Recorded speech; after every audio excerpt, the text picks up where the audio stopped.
Hello everyone, I am Suparda A and along with my teammate Arvind, we are IoT interns at Emertxe Technologies. Today I am here to present our IoT internship experience and the home automation project we developed. During this internship, we gained hands-on experience in C programming, C++, embedded system and the Internet of Things.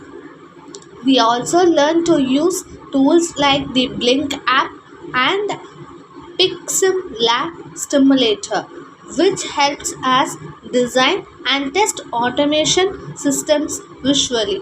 Our learning started with the C programming fundamental, understanding its structure, data types, loops, and control statements. This helps us build a strong foundation for developing embedded applications that directly interact with hardware. We then apply this knowledge in our home automation project where we control and monitor devices like lights, fans, and water tanks using this sensors and the Blynk IoT app.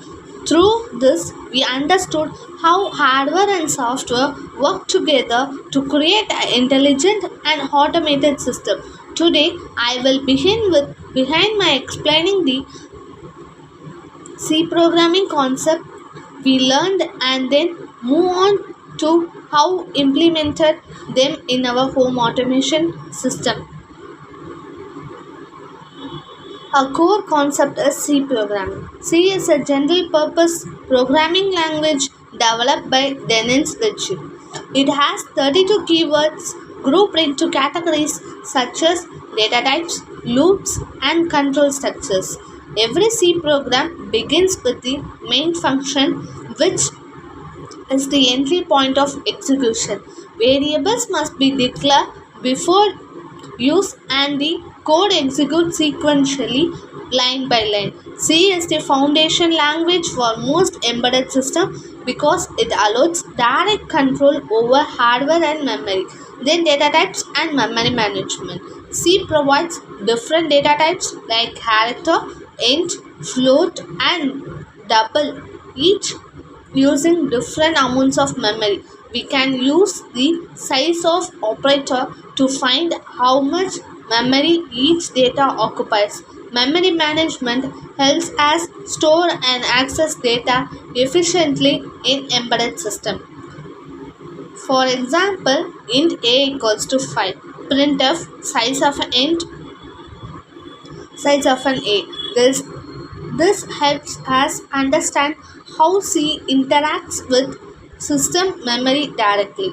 Then input and output function. In C, printf is used to display output and scanf is used to take the input from the user. We use the format specifiers to represent data types correctly. %d for integers, %f for floats, and %s for strings. It is important to always match the correct data type with the format specifier to avoid the errors in the input and output operation. Then control structures. Control structure helps us make decisions and repeat actions in programs. The if-else statement is used for decision making. For example, if x is greater than 0, print f positive. The switch case is used when there are multiple possible conditions. Loop were used for repetition. While continues as long as the condition is true. Do while executes at least once and for loop runs for fixed number of iterations. The operations in C's. The operations in C's are arithmetic operator, relational operator, logic operator, and bitwise operator. Arrays and pointers. Arrays are used to store multiple values of the same data types in a single variable. For example, int array 5 equals to 1, 2, 3, 4, and 5. Pointers, on the other hand, are variables that store memory address. For example, int p equals to an x. A null pointer points to nothing, while a wild pointer is uninitialized and dangerous. In C, we can pass data to functions either by value, copying data, or by reference using pointers, which is very useful in embedded programming. Passing arrays, static and recursion. When arrays are passed to the functions, they are passed by reference, meaning changes inside the function affect the original array. Static variables return their values even after the function ends, which helps preserve data between the function calls. Regression is when a function call itself, commonly used for repetitive programs or problems like factorial. We also use the constant keyword to protect data from being modified, and strings in C are simply character arrays ending with a null character. Then storage classes and preprocessor. C has a four main storage classes. Auto, the default for local variables. Extend, used for variables defined in another file. Static retains the value between the function calls, and register stores the variables in the C register for faster access.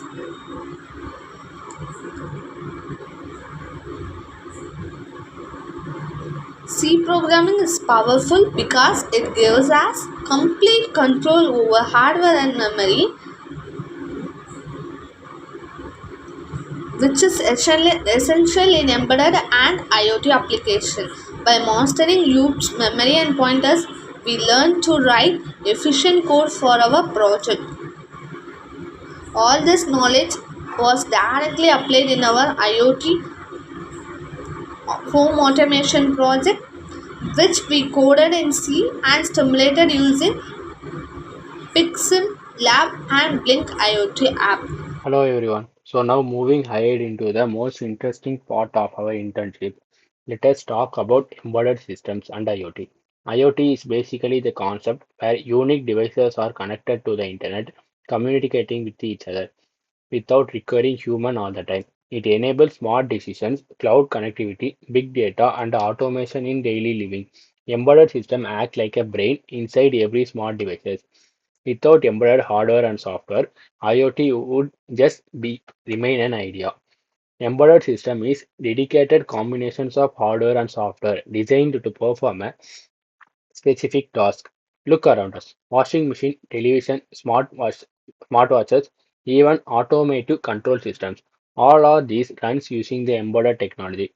Our entire project also relies on embedded programming to automate the home applications. Categories of the embedded system. There are four major types: standalone, real-time, network, and mobile embedded system.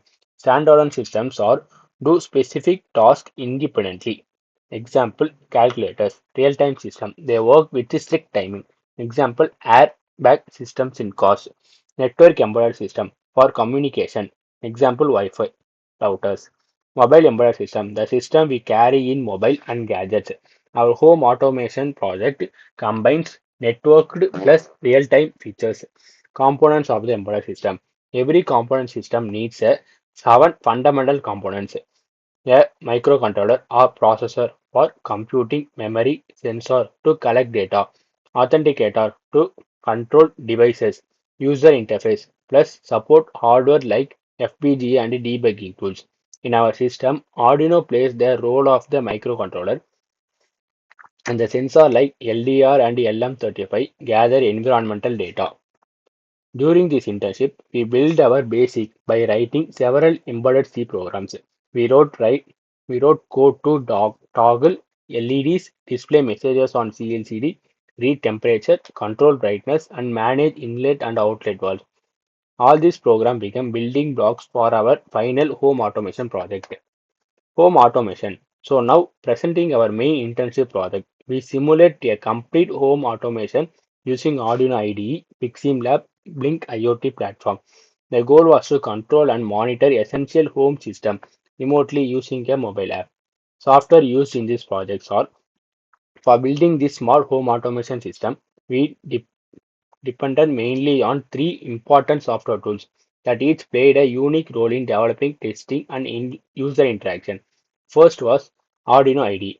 This is where we wrote a compiled our embedded C code. It communicates directly with the microcontroller. Even though we use simulations rather than physical hardware, Arduino IDE helps us write logic for data reading, control actuators, serial communication, interfacing with Blynk IoT. Second is Picsimlab. This is a hardware simulations environment. Instead of physical wiring sensors and microcontroller, Picsimlab gave us virtual Arduino microcontroller, virtual CLCD display, and a virtual system models, a serial tank module, LED output and button. This tool saved hardware costs and helped us environment quickly. When we had error, we edited and tested immediately. The third was Blynk IoT. Blynk is the communication bridge between the remote user and the smart home system. It supports mobile dashboard creation, widgets like button, switches, gadgets, cloud data monitoring, automatic notification trigger. When the temperature got too high or water level became too low, Blink send an alert. This brought real-time automation into an action. Together, these three tools helped us build a realistic IoT environment without a single physical component. Project requirements. Let me take a step by step through each features we implemented. Garden light automation. We use LDR to sense an ambient light level. If sunlight is bright, LED brightness is low. If it gets dark, the LED brightness increases. This mimics how street light turns on automatically at, at street light. Temperature monitoring system. LM35 sensor continuously measures room temperature. Temperature is shown on CLC like live dashboard. Anyone at home can see the current value without checking the app. Cooler is control using blink button. A digital button widget on the app switches the cooler on or off. The mobile interface replaces manual wall switches. Heater control. And another button widget control the heater. This is useful during winter or in cold rooms. Temperature threshold control protection. If the room gets too hotter than 35 degrees Celsius, the heater is immediately turned off for safety. Then blink send a notification warning. Temperature exceeds limit. This is crucial because many home fire accidents came from overheating devices. Water level monitoring. We use a simulator serial tank system. The measured volume is displayed on the CLCD and also visible through the blink app. User also know when the tank is about to empty. Inlet valve control. A button in the blink app open and closes the inlet valve. So even if we are outside, you can refill the water tank. Outlet valve control. This works similarly. You can drain water anytime with the tap on your phone. Automatic water tank refilling. This is one of the most practical features. If the water level falls below 2000 liters, the inlet valve automatically turns on and notification inform the users to avoid running the motor continuously and saves water. Code snippets. Here you can see a part of our source code. We implemented proper condition, Arduino syntax, serial communication for valve control. We also learned how to analyze problems and debug effectively, which is a key skill in real development. Let's dive into the implementation of the project and output. Complete implementation of our smart home automation and the final output for the project. Our project is entirely developed using the Arduino platform with IoT support and Blink application. The implementation begins with establishing a secure connection between the Blink cloud and the hardware. For this purpose, the Blink template ID, template name, and authentication tokens are defined at the beginning of the program. These identifiers allow a smartphone to applications to communicate with a microcontroller effectively. After that, the required libraries are included. The Blynk library provides mobile connectivity, and the Wi-Fi or Ethernet library handle communication to the network, and the library crystal library control the output of the LCD display. Additional support libraries are included to interface sensor, relay, and actuators used in this project. Next, our program divided into independent modules to provide the clarity and easy debugging. Each module is written with our own header file and logic. First, the cooler module. Cooler module, pin, speed control parameter, and display messages are defined. This helps the automatically or manually controlling the cooling system. Next, the heater module. It activate based on the temperature reading and uses relay output. The heater status is displayed both on LCD and Blink app to ensure proper monitoring. Then the LDR module, it shows the where ambient light level is continuously sensed through the analog input. When the surrounding environment becomes darker, the system increases LED brightness automatically.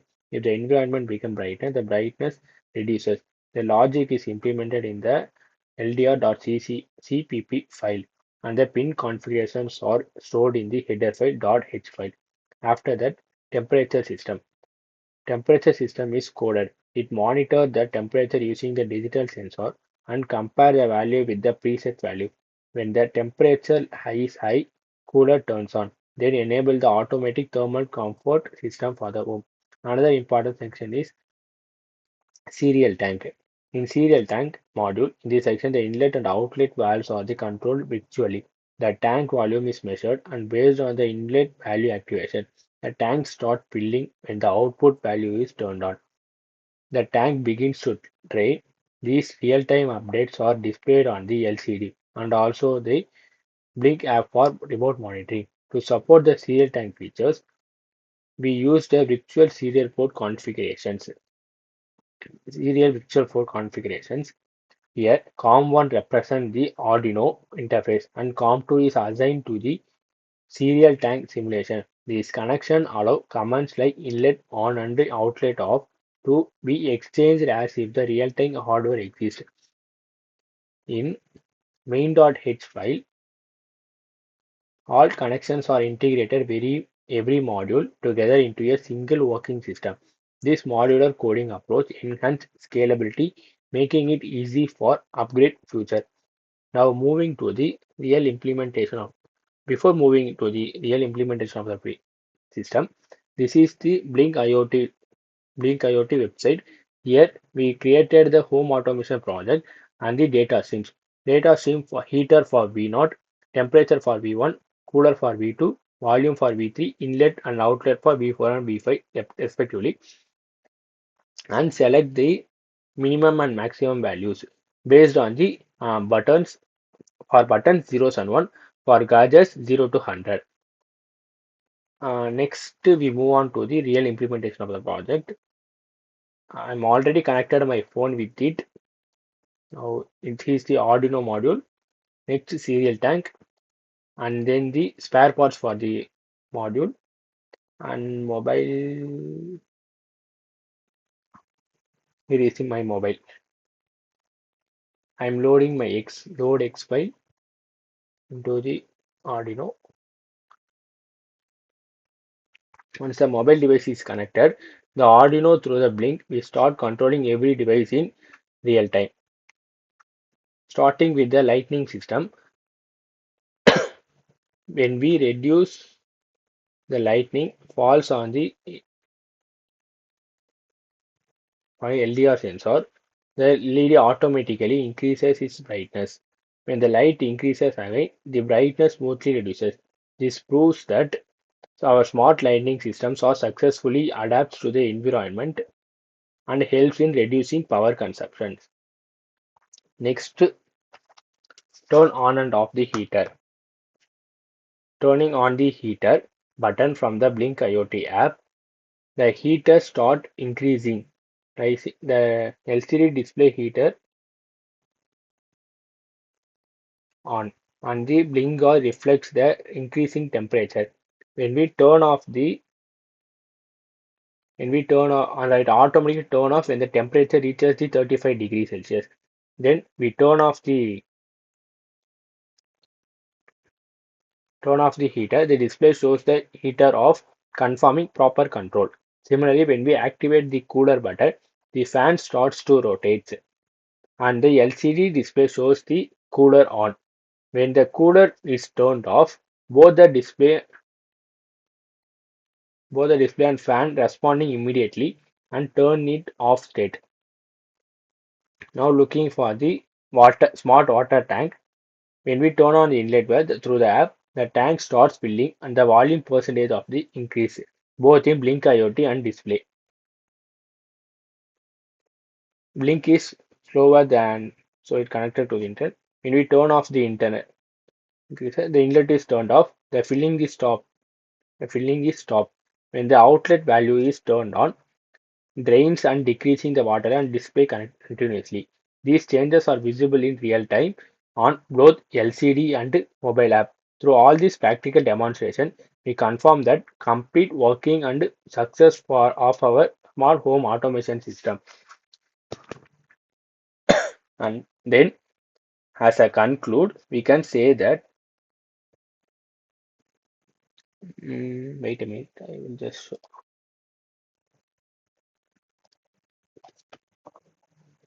So this conclude this internship gave us a wonderful hands-on learning experience through Blink IoT app and Picsimlab simulator.